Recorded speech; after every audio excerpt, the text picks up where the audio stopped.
ताकदवार तुम्ही म्हणताय, पण सुधीर मुनगंटीवार, छगन भुजबळ, दिलीप वळसे पाटील अशा ताकदवार नेत्यांना मंत्रीपदच मिळाले. पक्के सरकार तानाजी सावंत यांची देखील नाव, तानाजी सावंत बॅग पॅक करून गेलेले आहेत. रवी राणांचं पण नाव ऐकलं मी आता. रवी राणाही अमरावतीमध्ये गेले. असे अनेक आहेत.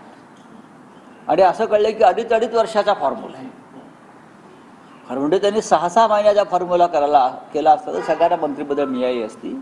याचा अर्थ स्पष्ट आहे, जे आमच्याकडून सोडून गेलेले आहेत ते सत्ता, पद आणि पैसा या मोहासाठी गेले.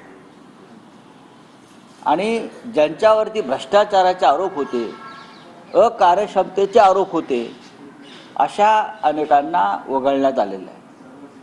छगन भुजबळ यांना वगळण्यामागे जातीय राजकारण आहे.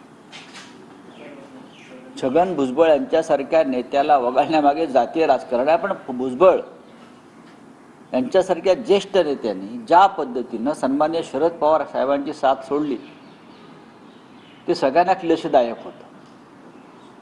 ज्याला त्याला आपल्या कर्माची फळं राजकारणामध्ये मिळत असतात आणि ती आम्ही भविष्यात ती पाहत राहू.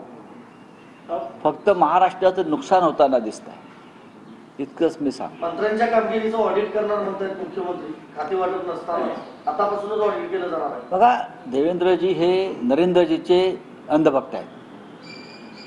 त्याच्यामुळे वरती नरेंद्रजी आमचे अशी जुमलेबाजी करत असतात. त्याच्यामुळे त्यांचे चेलेही खाली करत असतात. झिरो टॉलरन्स,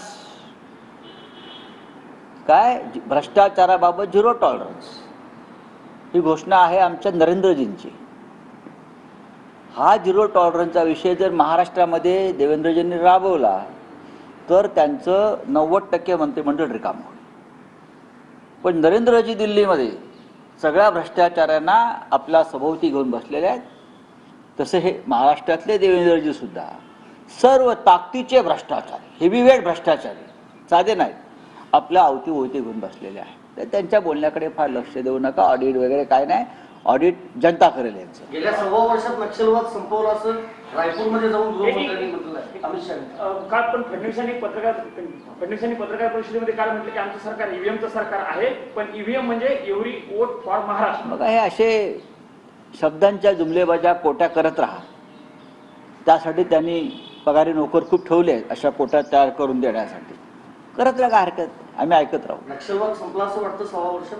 नाही, जर केंद्रीय गृहमंत्र्यांनी हे विधान केलं असेल तर आम्ही त्यांचं स्वागत करतो. नक्कीच हा देशाच्या राष्ट्रीय सुरक्षेचा प्रश्न आहे नक्षलवाद हा.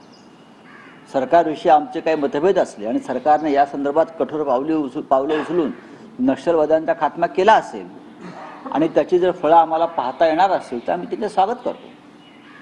राज्यसभेमध्ये आज संविधानाला 75 वर्ष झाल्यानंतर चर्चा होणार आहे. अमित शहा सुरुवात करणार आहे. काय वाटतं, जसं लोकसभेत झालं तसंच राज्यसभेत होईल?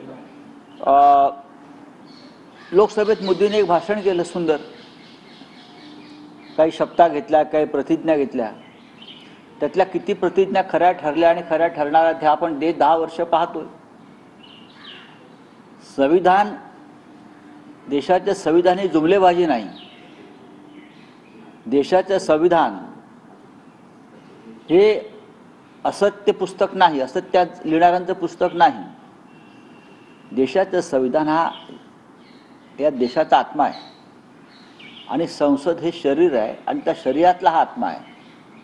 पण शरीरावर आणि आत्म्यावर सातत्यानं प्रहार करणारे लोक संविधानाची तुणतुणं वाजवताना दिसतात तेव्हा आश्चर्य वाटतं.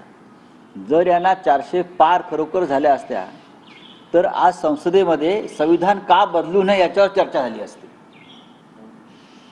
संविधान बदलना कितना जरूरी है उसका पर चर्चा होती. लेकिन 400 पार का नारा जनता ने ब्रेक लगाया, इसलिए संविधान पर चर्चा हो रही है.